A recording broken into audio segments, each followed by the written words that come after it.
Exit your 9 to 5. Yeah, Exit your 9 to 5. yeah, Exit your 9 to 5. Get gone, get going, got goals, gotta save. Bye bye, bye bye. Exit your 9 to 5. Exit your 9 to 5. Exit your 9 to 5. Get gone, get going, got goals, gotta save. Bye bye, bye bye. Exit your 9 to 5. Hey guys, thanks for tuning in to Exit Your 9 to 5. I'm your host, T.G. McGregor. And I'm John Bailey. How you doing? We're doing great, John Bailey. You want to know why, JB? Tell me why. Because today we're going to talk about how we are going to start that dream business.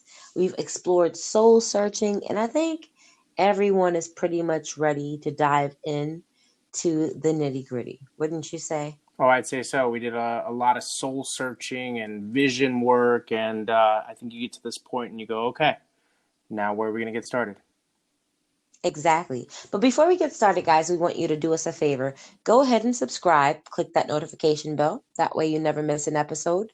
And you can also join us at exityour9to5.com and go ahead and get started with that exit toolkit. We have a perfect exit strategy toolkit that is designed to kind of help you get started on a lot of the things that we talk about in the podcast.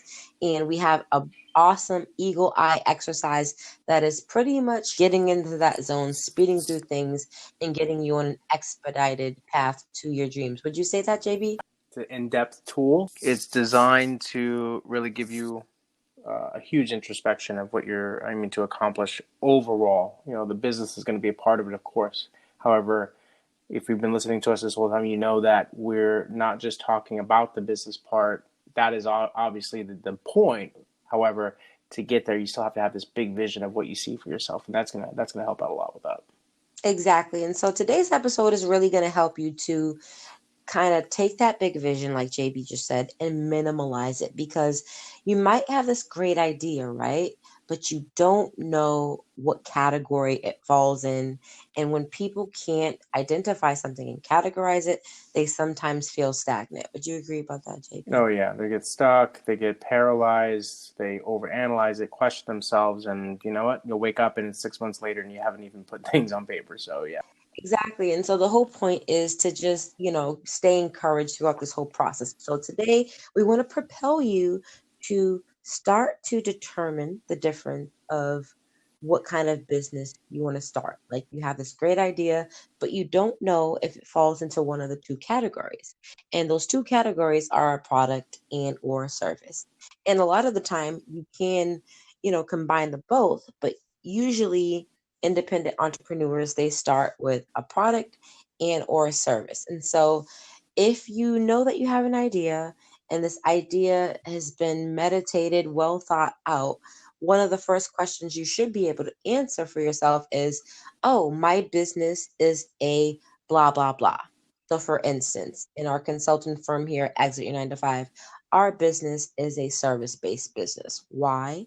Because it provides systems and services to support an entrepreneur. It's not necessarily a product, although we will be putting out some digital courses in the near future. What we do is more service-based, and collectively, you're looking at about 30 experience within the marketing and 20 experience within the digital marketing world. So when you think about your business, you want to identify what you're bringing and how you can start to quantify that. What do you think about that, JB? Absolutely. I think you take a look at your resume. You take a look at what your passions are. You take a look at the things that you have a command of, some kind of knowledge or very passionate about, and then so it's always going to lead you to that next level, whether it be service or product. You're hopefully Right. solving a problem, right? Like we're going to solve the Right. problem of businesses or people that are struggling to either get their business off the ground or are already in the business and they need a little bit extra guidance, or they're further down the line and they're struggling and they need a new pivot, a new direction, a new fresh pair of eyes and ears around it to give them guidance. And that's what we offer as a service, right? But for yours, be a product or Yeah. service, you're going to have solved problems for people. Exactly. And sometimes people create products, that are technological and or physical products that help. For instance, something as simple as I want to put a picture on my wall. What do you need? A hammer and a nail. Someone's, tried to put something on their wall, or they tried to build a house, or they tried to do something where they needed, an angular, Yeah. singular focus or force. And they figured that a hammer made out of iron would help and it would be durable. Like, we really have to look at all of the things in the world and appreciate the artisans, right? There's Like, people that have solved the problems they're for us already, right? exactly. And so, like, when you think about starting your business, like you said, JP, I think that's so awesome. Think about how your business is going to solve a problem, right? Another aspect people should consider when deciding what kind of business you're starting is you need to consider the industry that you'd like to enter Mm-hmm. in and begin to study that, right? Because each industry has its own rules, there are nomenclatures, there is a way of life, so to speak. There's a culture already there. Have you experienced that, JB? Because I know you've worked in multiple industries. And so when you transitioned and consulted in different industries, have you noticed like those little differences, and how important is it to know the industry? Oh, it's so important. The nuances between one to the other are not as easily communicated or transmissible, like if you like, or transferable. So if you speak it, like, I've managed restaurants. However, Mm-hmm. in my younger years, that's what I did, and then so I walked around saying I'm a manager. I'm a manager, even though I manage restaurants. I'm a manager, but the reality is, then I walk into another industry. Let's say, I think my first big jump out of restaurants was I went to banking. I worked for Citibank, and still looking for that manager Mm-hmm. position, realizing I'm not managing a bunch of people that are now creating food and that service for people that way. Now Right. I got to go and step completely out and learn something new. So as you Mm-hmm. talk about it, I think it's also, you've said this actually in the past, which is consider your ideal lifestyle that you want to put around it, because you don't want to jump in an Yes. industry and then realize that you don't even embody what that lifestyle of that industry is, right? So like, if I get into So banking, true. like, I probably should be at least somewhat curious about the financial industry, and me, because otherwise I'm gonna walk in there Yeah. going, yeah, I can do this, and then 6 months later I'm gonna be right back at square Mm-hmm. one, realizing that I knew nothing about that industry. It does not resonate with my Mm-hmm. passions or what I want to do for life. I don't even want to be in an office for 9 to 5, and that's not where That's I want to real. be. So, yes, lifestyle, yes, look at the industry and really say, does that work with my life, what I want to do every day, and do I know enough about that? Because if you don't, that's starting over. It's like from 0 0. That's point. No, exactly. That's poignant because if you don't count the Mm, cost, right? And counting the cost, it supersedes just financial costs. Counting the cost may be, like we talked about, your peace, your lifestyle, money that you're used to making, that affords you a more flexible lifestyle.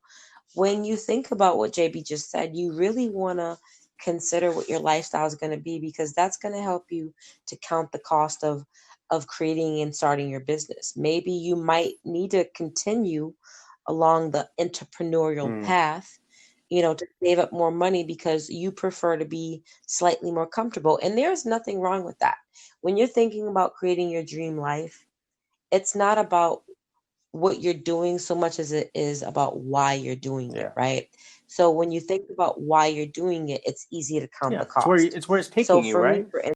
Yeah, exactly. For me, when I thought about, okay, am I really ready to be an entrepreneur? When I gave myself that option to make that choice, I didn't make that choice. yeah.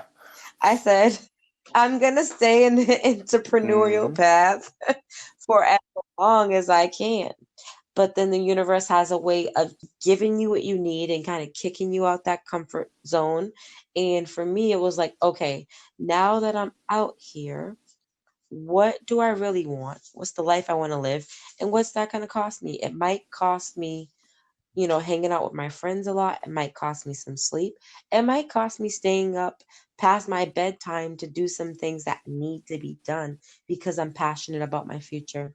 And that's what drives any person. You know what I mean? You really have to count those costs. What is your future worth to you, Hmm. for Oh no, example, you're speaking to it exactly, and I think that people might they might confuse when they hear costs because they might just equate it to money, Hmm. but that's not the case. It's everything that goes in it. What is it costing you? Because you and I know the word opportunity cost, meaning that if you are not Hmm. doing the things that are doing to align with that vision, like you said, it's not about right now, it's about where you're going.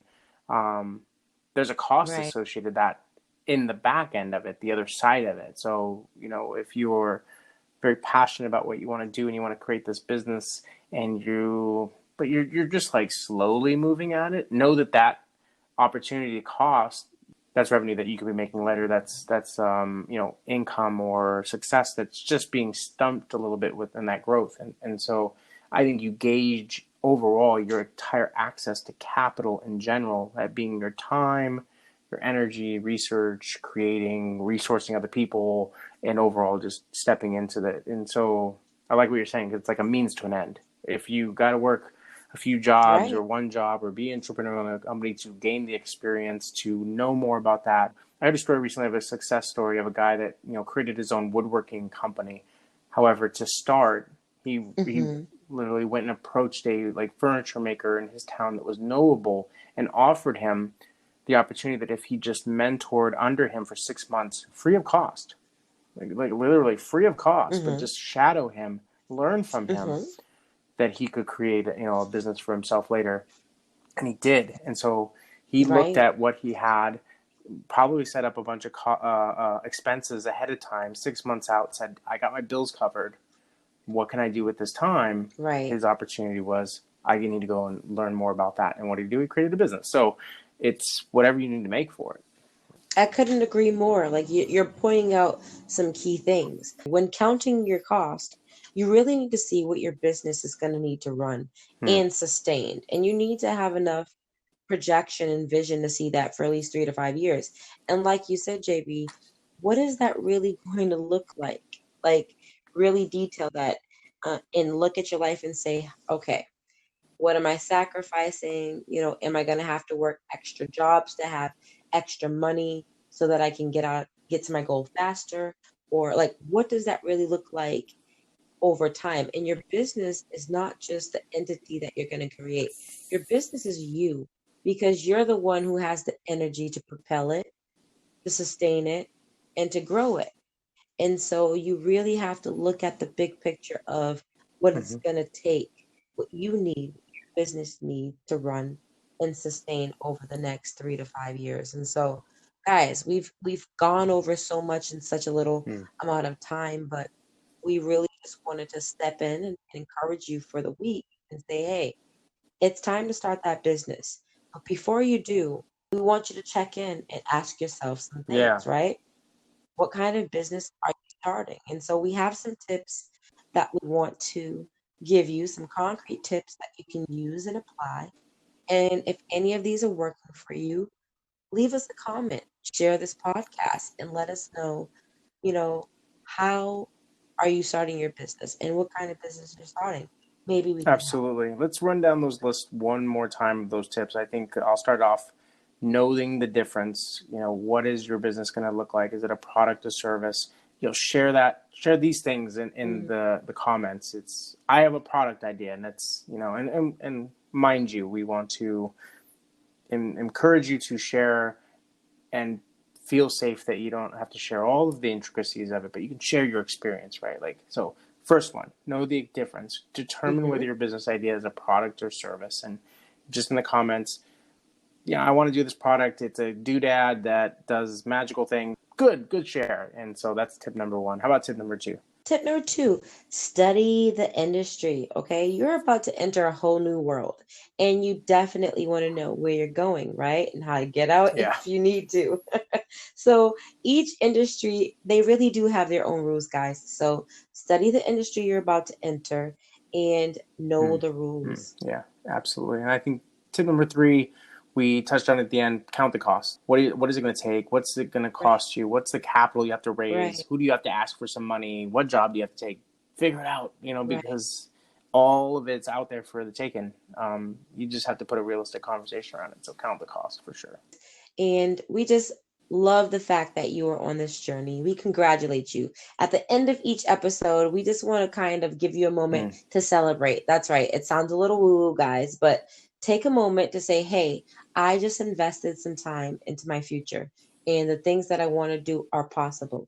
So pat yourself in the back and let yourself know that you can do this. And so you're tuned in to Exit Your 9 to 5, and we want you to join us every week. So go ahead and subscribe. Click that notification bell. I'm your host, TG McGregor. And I'm John Bailey. We hope you guys would tune in and share this with a friend, because friends that make money together stay together. Right. No. Grow together, thrive together, all of the things for sure. Back. We'll see you next week. Exit your 9 to 5. Get going, got goals, gotta save, bye-bye, bye-bye. Exit your 9 to 5. I got a dream, got the passion, made a plan to get the